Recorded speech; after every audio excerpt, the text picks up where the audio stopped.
In this video, we're going to focus on some of the tools InstaMAT has to make images seamless. I'm going to show you two techniques.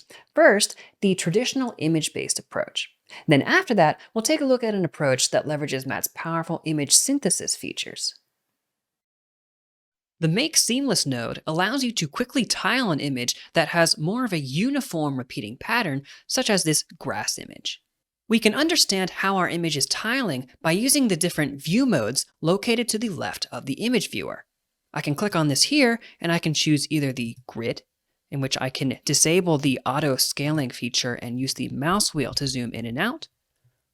And I can also look at it with the cross view. We can see that this grass image does have some pretty harsh seams. Let's plug it into the Make Seamless node. And then I can right-click and choose View Image Output to view this in the image viewer. Right away, you can see that the seam has been removed. However, we can adjust some of these settings and properties in the Make Seamless node to improve its results.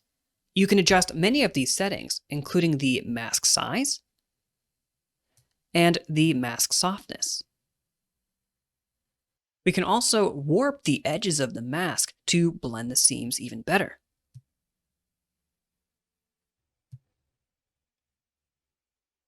Another useful feature of the Make Seamless node is the Visualize Mask toggle.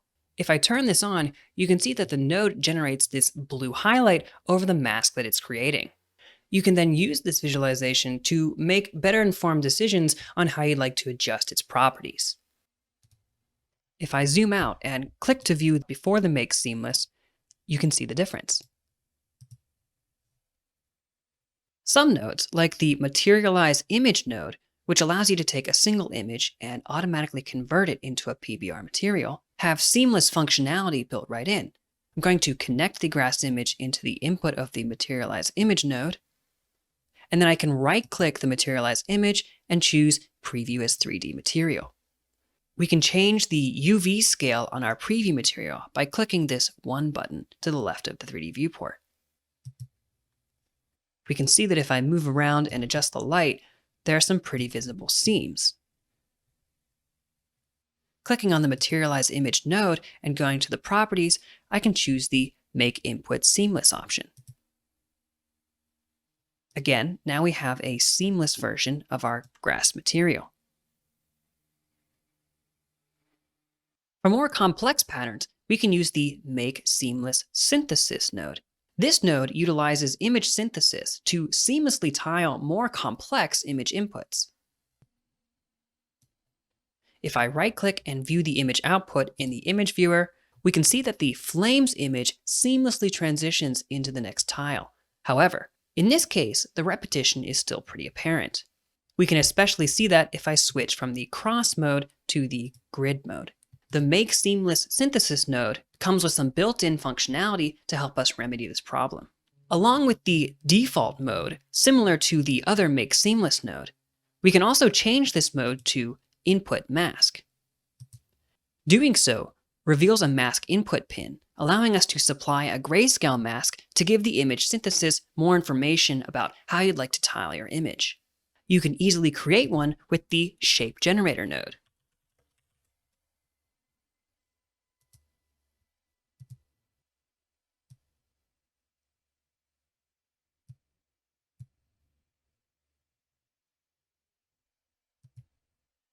I'm going to connect this mask to the mask input. This has already helped immensely with our repetition. However, there is another node that we could use to improve this even further. The InPaint Mask node gives us the power to use image synthesis to remove obvious repetitive patterns, such as this dark section in our flames image. Using a mask built from simple shapes using the Shape Generator node, I can use that to drive the InPaint Mask node to get rid of the obvious variations in my texture. First, I'm going to connect our Make Seamless Synthesis node to the input of the InPaint Mask node. To view the results, I'm going to right-click and view this in the image viewer. I'm then going to use the Shape Generator mask that I created by using a couple Shape Generator nodes chained together and plug that final output into the mask input. Image synthesis nodes have a preview parameter set to on by default. This allows you to quickly adjust the parameters without eating up too much performance. With this in mind, it's good to note that the image synthesis approach might not be ideally suited for use in procedural materials, as it can be quite processing intensive. However, it is the best tool to improve textures or scans that will be further refined in the process. Let's turn this preview switch off to see the results of our seamless tileable image.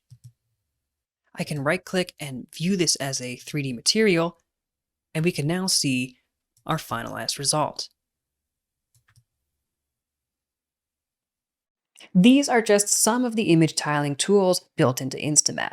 To learn about more of the powerful features InstaMAT has to offer, including image synthesis, check out our YouTube channel. We've got lots of videos like these that go more in depth into InstaMAT's capabilities, as well as a bite-sized video series called InstaMAT Swift Session. Until next time, thanks for watching, and we'll see you in the next video.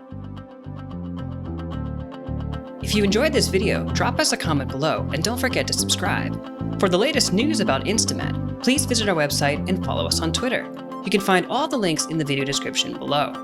Thanks for tuning in, and we'll see you in the next one.